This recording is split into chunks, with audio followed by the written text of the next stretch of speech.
귀한 찬양 오늘도 감사드립니다.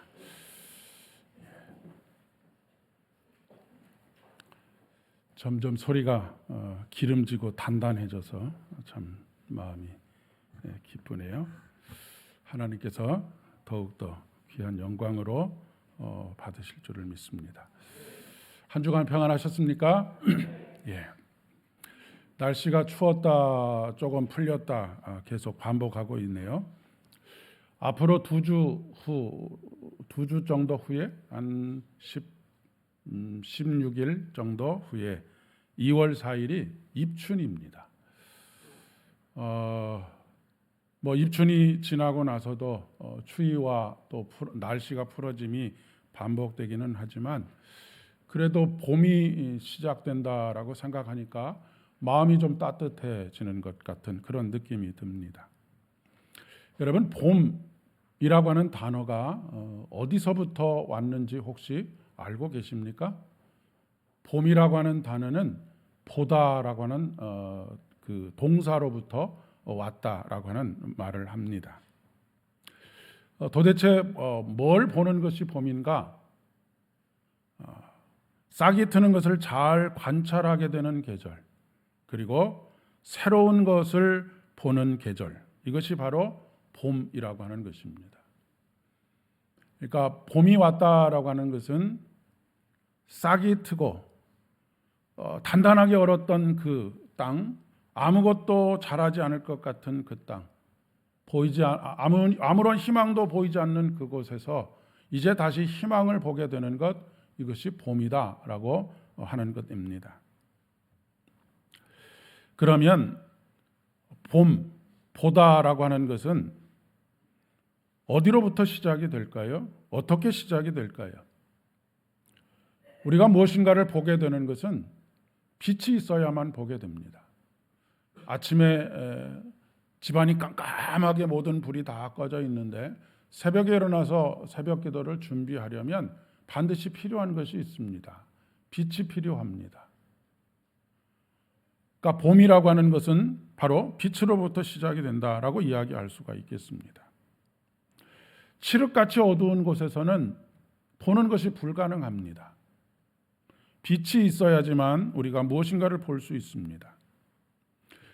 빛으로 이 땅에 오신 예수 그리스도를 통해서 만물이 어둠 속에 있었던 만물이 자기의 형체를 드러나게 되었습니다.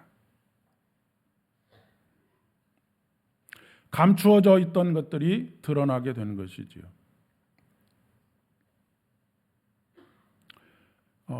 작년 12월 달에 동지 이후로부터 점점 이제 해가 길어져 가고 있는 중에 있습니다. 입춘을 지나고 또 춘분이 오면 춘분이 해가 가장 긴 그런 시간이 됩니다. 그리고 이 입춘과 춘분 사이에서 싹이 트는 것을 보게 되는 것, 이것을 바로 봄이라고 이야기를 하는 것입니다. 그러면 우리의 인생의 봄은 어떻게 시작이 될까요? 우리의 인생의 봄도 바로 이 땅에 빛으로 오신 우리 주님의 임재 가운데 우리의 봄이 시작이 됩니다라고 하는 말씀입니다. 여러분, 빛이 없으면 어두움입니다. 그러니까 예수 그리스도, 빛으로 오신 예수 그리스도가 없으면 우리의 인생은 어둠입니다. 절망입니다. 죽음입니다. 말라기 선지자는 이렇게 이야기합니다. 내 이름을 경외하는 너에게는 의로운 해가 떠올라 치료하는 광선을 비추리니 너희가 나가서 외양간에서 나온 송아지와 같이 뛰게 되리라 라고 말씀하고 있습니다. 치료하는 광선, 위로부터 임하시는 생명의 빛이 우리에게 비추어지게 될 때에 우리의 질병이 낫게 되고 외양간에 있었던 송아지들이 자유롭게 풀려나서 마음껏 질주하게 되는 그런 일들이 일어나게 될 것이다 라고 하는 것을 말씀하고 있습니다. 2026년 한 해 여러분의 인생의 봄이 시작되기를 진심으로 축복합니다.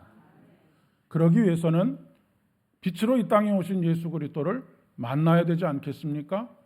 그분께서 우리의 마음을 따뜻하게 비추시고 여러 가지 삶의 어려움들로 인하여서 꽁꽁 얼어붙어 있는 그 땅에 새로운 새싹이 돋도록 그렇게 하셔야 되지 않겠습니까? 올해를 특별히 병원년 말의 해라고 합니다. 외양간에서 나온 송아지처럼 갇혀 있었던, 묶여 있었던 여러분의 삶의 자리에서 자유롭게 세상을 뛰어다니면서 여러분의 하나님께서 여러분을 통해서 이루고자 하시는 일들을 마음껏 이루어 가시는 복된 한 해가 되기를 진심으로 축복합니다. 세례 요한은 예수님께서 걸어가시는 것을 보시고 이렇게 외치고 있습니다. 보라, 하나님의 어린 양이로다 라고 외치고 있습니다. 여기서 말하는 본다라고 하는 것은 그냥 보라라고 야 저기를 한번 봐라 라고 하는 것에서 그치지 않습니다. 여기서 본다는 영어 단어를 주로 사용하는 영어 단어가 behold입니다. 그것은 시선이 머물러 있는 것이고 시선이 고정되는 것을 말하는 것입니다. 그냥 한번 슬쩍 쳐다보라고 하는 것이 아닙니다. 그냥 한번 슬쩍 쳐다봐서는 거기서 무슨 일들이 일어나고 있는지 그것을 알 수가 없습니다. 우리의 시선을 고정하고 우리가 거기에 머물러 있으면서 그곳에서 일어날 일들을 볼 수 있게 됩니다. 여러분, 우리가 어느 곳을 방문했을 때에 방문해서 잠깐 한 5분, 1분 머물러 있다 오는 것은 거기서 어떤 일들이 어떻게 일어나는 일들을 알 수가 없습니다. 오히려 거기에 자리를 펴고 고정하고 할 수만 있다면 그곳에서 잠을 자면서 몇 날 며칠 그곳에서 일어나는 일들을 보아야지만 우리가 그것을 보았다라고 이야기할 수 있습니다. 여기서 말하는 보라 하나님의 어린 양이로다 라고 하는 말이 바로 그렇습니다. 우리가 일주일에 한 번 와서 말씀을 듣는 것만으로 그분을 보았다라고 말할 수 없고 그분을 안다라고 말할 수 없다라고 하는 것입니다. 항상 그분과 함께 동행하며 그분과 함께 살아가며 내주하시는 그분을 통하여서 내 인생에 어떤 일들을 이루어 가시는지를 알 수 있다라고 하는 것을 우리가 알아야 한다는 것이죠. 세례 요한의 이 말을 듣고 예수님을 따르는 두 사람이 있었습니다. 한 사람은 성경에 기록된 대로 안드레이고 또 한 사람은 학자들이 추측하기에는 야고보입니다.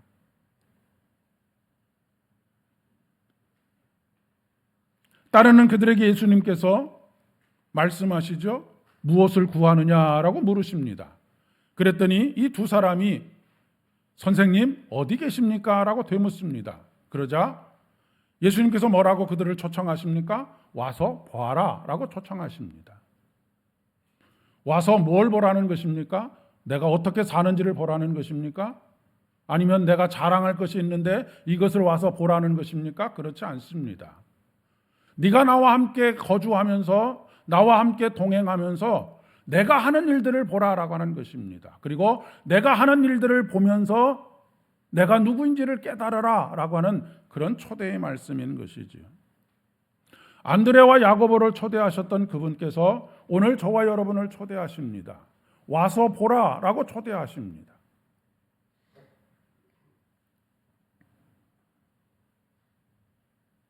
그리고 그들이 본 것이 무엇입니까? 그들이 외친 외마디 탄성이 무엇입니까? 우리가 메시아를 만났다입니다. 예수가 그리스도인 것을 알게 되었다라고 하는 것이죠. 우리는 보통 예수 그리스도라고 하니까 그냥 이것이 하나의 단어인 것처럼 생각하시는데 우리가 예수 그리스도라고 하는 고백을 하는 것은 예수님, 인간이신 예수님께서 우리의 구세주가 되신다라고 하는 그리스도, 우리의 메시아가 되신다라고 하는 그런 고백입니다.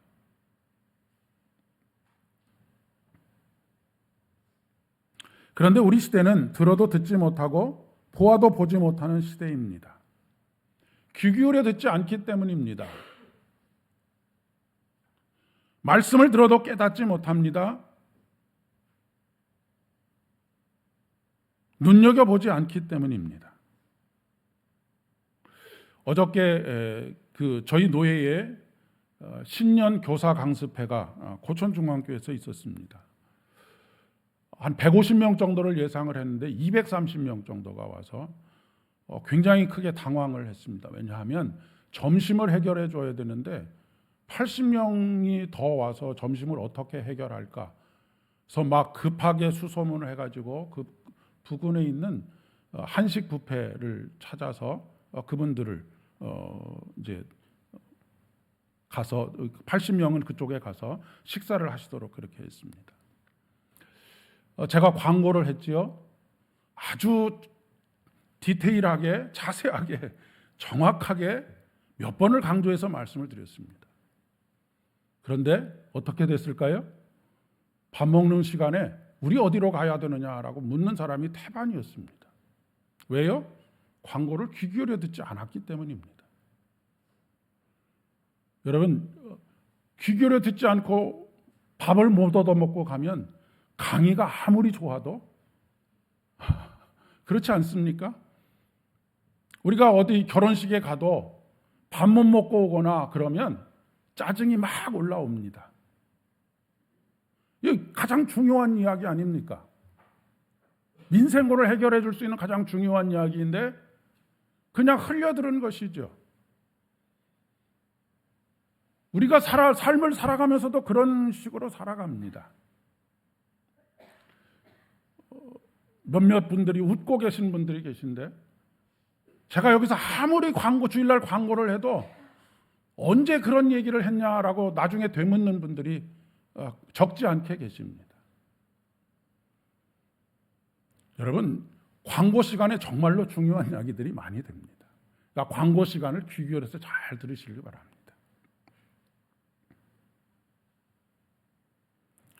혹시 오늘 점심 드시러 가셔서 오늘 왜 이렇게 많이 차렸어? 라고 그렇게 말씀하시는 분들은 혹시 계시지 않으시겠죠?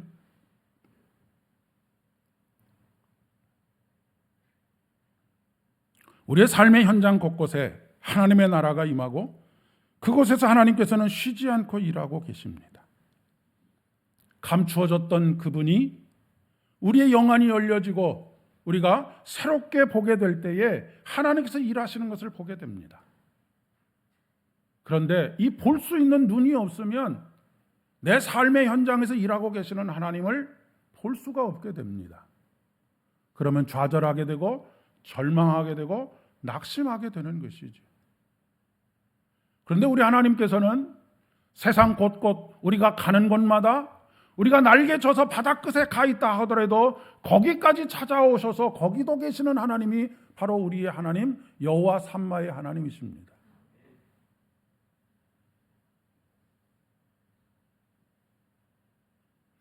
우리가 인생의 봄을 경험하지 못하는 이유가 무엇일까요? 여전히 희망 없이 살아가는 이유가 무엇일까요? 보지 못하기 때문에 봄이 오지 않는 것입니다.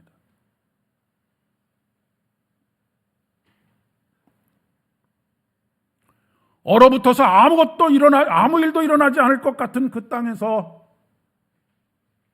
새로운 생명의 싹이 올라오고 있는 그것을 보지 못하기 때문에 여전히 절망 가운데 있고 여전히 좌절 가운데 있는 것이다 라고 하는 그런 말씀인 것이죠. 아까도 말씀드렸지만 주현절은 하나님의 나라가 이 땅에 임하시고 이 땅에 임함으로 말미암아서 이 땅의 왕의 왕 되신 우리 주님께서 이 땅을 위해서 계획하시고 섭리하시고 일하시는 것을 드러내신 것을 보는 절기가 바로 주현절인 것이죠. 우리를 무지로부터 깨우치는 그런 절기가 바로 주현절입니다. 오늘 요한복음의 말씀에 보니까 아주 독특한 그 구조를 가지고 있는데 그것이 뭐냐면 두 번에 걸쳐서 나도 그를 알지 못하였으나 라고는 표현이 나옵니다.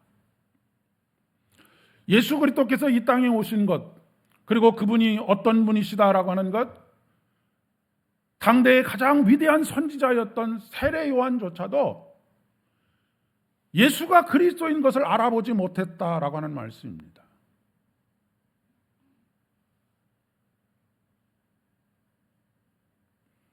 나도 그를 알지 못하였으나. 그런데 뒤이어서 뭐라고 이야기를 합니까? 32절과 34절의 말씀에 내가 보매 라고 하는 말씀이 나오고 있습니다. 세례 요한이 단순히 예수님을 만났던 한 번도 본 적이 없다라고 하는 그런 이야기가 아닙니다. 보기는 봤지만 예수님이 그리스도인 것을 알지 못했다라고 하는 것이죠. 그를 봤지만, 수차례 그를 봤지만 그가 하나님의 어린 양으로서 세상의 모든 짐을 짊어지고 가는 분이다라고 하는 것을 알지 못했었다라고 하는 그런 이야기입니다. 우리들도 이런 무지 속에 갇혀서 삽니다. 영적인 무지인 것이죠. 한 번은 들어보셨을 소크라테스라고 하는 철학자가 있습니다. 소크라테스가 남긴 가장 유명한 말 중에 하나가 너 자신을 알라라고 하는 말입니다. 도대체 우리 자신을 안다는 것이 뭘 알아야 우리 자신을 아는 것입니까? 여기서 말하는 너 자신을 알라라고 해서 알라라고 하는 것은 너의 무지를 알라라고 하는 것입니다. 인간이 알 수 있는, 하나님께서 그의 영광의 빛을 우리에게 비춰주지 않으실 때에 인간이 알 수 있는 최고의 지식은, 알면 내가 무식하다라고 하는 것을 깨닫는 것입니다.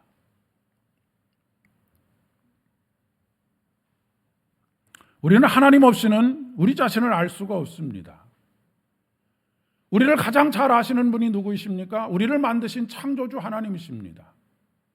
우리를 만드신 분 없이 무슨 목적으로 내가 태어났는지, 어떤 삶의 계획이 있는지, 앞으로 어떻게 살아가야 될지를 도무지 알 수가 없는 것이지요.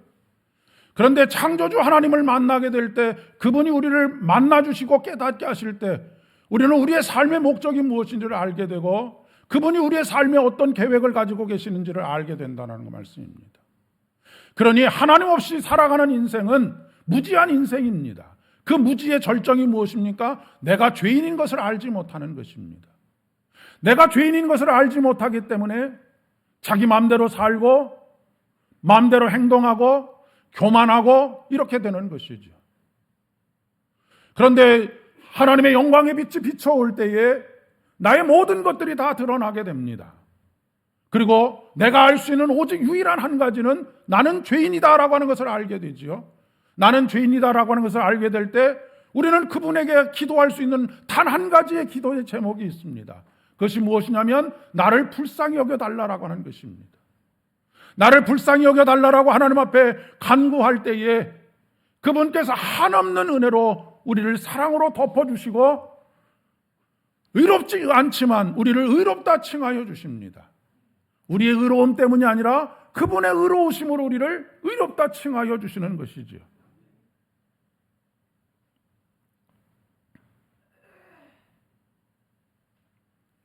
영적인 무지에 갇혀 있었던, 내가 전에는 알지 못하였지만 내가 보매라고 해서 새로운 눈으로 볼 수 있게 된 이유가 무엇입니까? 성령이 비둘기같이 하늘로부터 내려와서 그의 위에 머물러 있는 것을 보게 되었을 때입니다. 그때로부터 그는 영적인 무지의 감옥에서 벗어나서 세상 죄를 지고 가는 하나님의 어린 양을 보게 된 것입니다. 구약의 이사야 선지자가 본 것도 바로 그런 것이죠.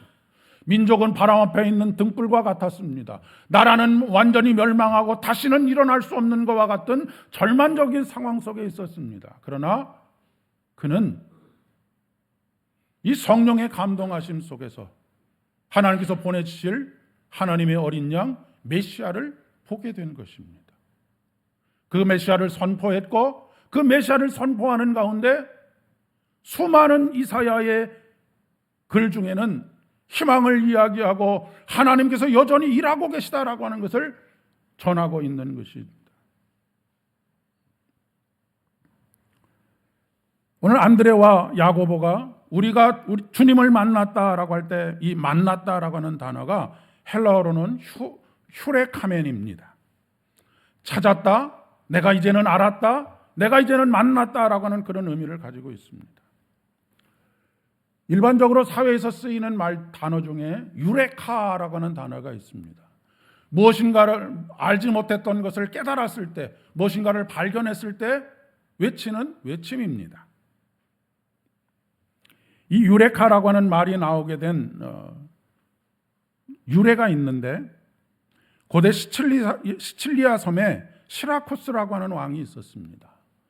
이 왕이 아주 금빛 찬란하고 영롱한 왕관을 가지고 싶어서 자기가 가지고 있었던 금을 이 왕관을 만드는 사람에게 주었습니다. 그리고 너무나 멋진 왕관을 이제 받았는데, 주변에 있는 사람들이 쑥덕거리는 소리를 들었습니다. 뭐라고 쑥덕거리냐면, 저 사람이 분명히 왕이 준 금 중에 일부를 자기가 갖고 다른 물질, 무게가 같은 다른 물질로 왕관을 만들었을 것이다 라고 그렇게 이야기를 하는 이야기들이 자꾸 옆에서 들려옵니다. 왕이 고민이 많이 되었겠지요. 그러나 무게를 달아봐도 똑같고 또 빛깔도 순금으로 만든 거고 크게 다르지 않은 영롱하게 빛나는 그런 왕관이었습니다. 그래서 그 당시에 당대의 가장 위대한 수학자였던 아르키메데스에게 이것이 정말로 하나도 그 불순물이 들어가지 않은 순금인지를 한번 알아볼 수 있는 방법을 알아와라 라고 그렇게 이야기를 합니다. 이 아르키메데스가 수많은 날들을 고민하다가 어느 날 목욕탕에 목욕을 하러 이렇게 들어가 가지고 욕탕에 있는데 갑자기 큰 깨달음이 왔던 것이죠. 원리를 발견하게 된 것입니다. 자기가 목욕탕에 탕 속에 들어가면 자연히 아르키메데스가 들어가는 만큼 그 부피만큼 물이 밖으로 흘러 넘치지 않겠습니까? 여기서 이제 그 부피와 질량의 원리를 가지고 이것이 그 순금인지 그렇지 않은지를 판결할 수 있는 그런 원리를 발견하게 되고, 그 원리를 발견하게 됐을 때 너무나 감격하고 기쁜 나머지 유레카를 외치면서 목욕탕에서 뻘거벗은 채로 막 밖으로 나가게 된 그 상황으로부터 유레카가 시작되었다라고 하는 그런 이야기입니다. 여러분, 세상에 그 작은 원리 하나를 발견하는데도 이렇게 기쁨과 큰 감격이 있는데, 하나님을 만나고 그분의 사랑을 깨닫고 그분과의 영적인 관계를 맺으며 깊은 사귐 속에서 인격적인 관계를 맺어가는 그것을 깨닫는 순간순간의 기쁨과 감격이라고 하는 것은 아르키메데스가 유레카를 외쳤던 것과는 비교할 수 없는 깊은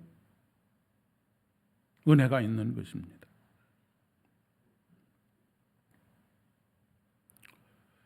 그날 밤 예수님과 함께 그 밤을 지새던 안드레와 또 다른 제자, 그들이 세상을 살면서 경험했던 가장 행복했던 저녁이 아니었을까 싶습니다. 저와 여러분에게도 이런 저녁이 있기를 진심으로 축복합니다. 마치 자기 자신이 욕조에 들어갔을 때 물이 넘치는 것처럼 안드레는 자기 안에 흘러 넘치는, 넘쳐 흐르는 그 기쁨을 주체할 수 없어서 가장 먼저 누구에게 갑니까? 가장 먼저 가장 사랑하고 아끼는 형제 시몬에게 달려가고 있음을 보게 됩니다. 그리고 자신에게 비추어진 주의 빛을, 주의 영광을 함께 나누었습니다. 우리가 메시아를 만났다라고 하는 것입니다. 여기서 만났다라고 하는 것은 보았다라고 하는 거고 거의 같은 의미로 사용된다고 이야기할 수가 있겠습니다. 그러나 우리는 여전히 수도 없이 많이 들었고 수도 없이 많이 만났지만 깨닫지 못할 때가 참 많습니다. 신앙생활이 그렇게 되기가 쉽다는 말씀입니다. 별다른 깨달음 없이 5년이 훌쩍 지나가고 별다른 깨달음이 없이 주님과의 깊은 인격적인 만남이 없이 10년이 지나가고 20년이 지나갈 수 있습니다. 30년, 40년, 50년이 지나갈 수도 있는 것이죠. 그렇게 되면 어떻게 되겠습니까? 우리 신앙이 무기력해지게 됩니다. 무덤덤하게 되는 것이죠. 그리고 더 이상 내가 경험한 예수, 내가 만난 예수, 내가 찾은 예수, 내가 깨달은 예수에 대한 이야기를 할 이야기가 없어집니다. 그리고 과거에 만났던 예수에 대한 이야기만 하게 되는 것이죠.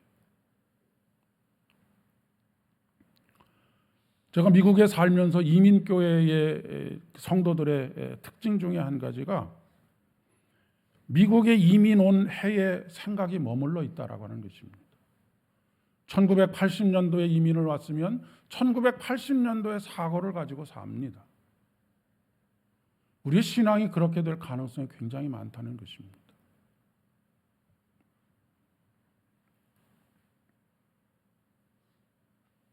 우리가 전도를 할 때 무엇을 이야기해야 될까? 전도가 왜 어려울까라고 생각해 보면 내가 만난 예수의 이야기, 내가 깨달은 예수의 이야기, 내가 찾은 예수의 이야기가 없기 때문이 아닐까 싶습니다. 논리적으로, 이론적으로, 교리적으로 그런 이야기는 한 번, 두 번 하면 더 이상 할 얘기가 없습니다. 그런데 내가 만난 예수, 매일매일 만나는 예수, 내가 찾은 예수, 내가 깨달은 예수가 있으면 항상 그것을 이야기하고 싶어 하죠.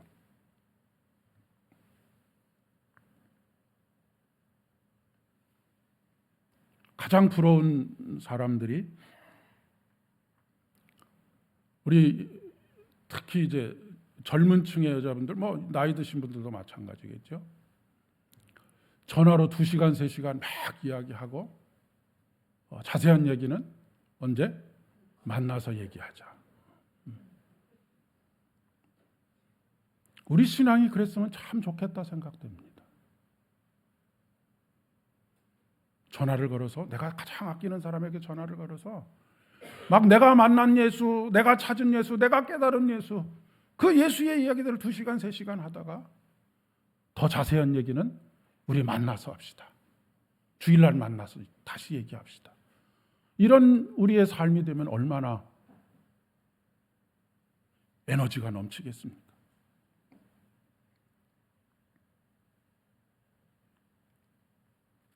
옛날에는 참 간증을 많이 했었죠. 그런데 요즘 간증을 거의 하는 것을 볼 수도 없고 들어본 적도 거의 없어진 것 같습니다. 도대체 간증할 거리가 왜 없어지는 것일까? 하나님이 너무 오래 일하셔서 쉬고 계시는 것일까? 하나님은 여전히 일하고 계십니다. 하나님이 일하시니 나도 일한다라고 하는 것이 예수님께서 우리에게 말씀하신 것이 아니겠습니까? 아마도 이 유레카의 경험이 없기 때문이 아닐까 싶습니다. 하나님께서 하시는 일들에 둔감하기 때문에, 만나본 적이 없기 때문에, 깊은 교제를 나눠본 적이 없기 때문에 그렇지 않을까 싶습니다. 그리고 우리의 영적인 것이 둔감해지는 이유는 기도하지 않기 때문입니다. 우리는 기도하고 하나님께서 일하시는 것입니다. 그런데 우리가 기도하지 않으니까 하나님도 이놈 기도할 때까지 내가 좀 기다려야 되겠다라고 그렇게 말씀하시지 않은가 싶습니다. 이 유레카의 경험은 무슨 구원파처럼 한 번 확실한 구원을 경험하고 그 다음에는 아무렇게나 살아도 되는 것이 아닙니다. 하나님은 우리를 매일매일 찾아오시죠. 우리를 매일매일 만나주십니다. 우리와 매일매일 동행하시고 성령께서는 심지어 우리 안에 내주하시고 함께 살자고 하십니다. 함께 살면 볼 것 못 볼 것 다 보지 않습니까? 부부가 함께 살면 볼 것 못 볼 것 다 보지 않습니까?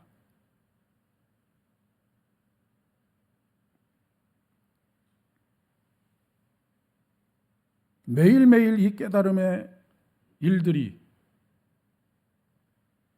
이 우리 안에서 일어나게 되면 우리의 매일매일이 인생의 봄이 시작이 되는 것입니다. 마지막 하나의 이야기를 하고 말씀을 마치려고 합니다. 지금으로부터 한 200여 년 전 19세기에 영국의 캠브리지 대학에서 한 강의실에서 시험을 치르고 있었습니다. 여러분도 이 시험 문제를 한번 깊이 고민하시고 여러분 나름대로의 답을 한번 생각해 보시길 바랍니다.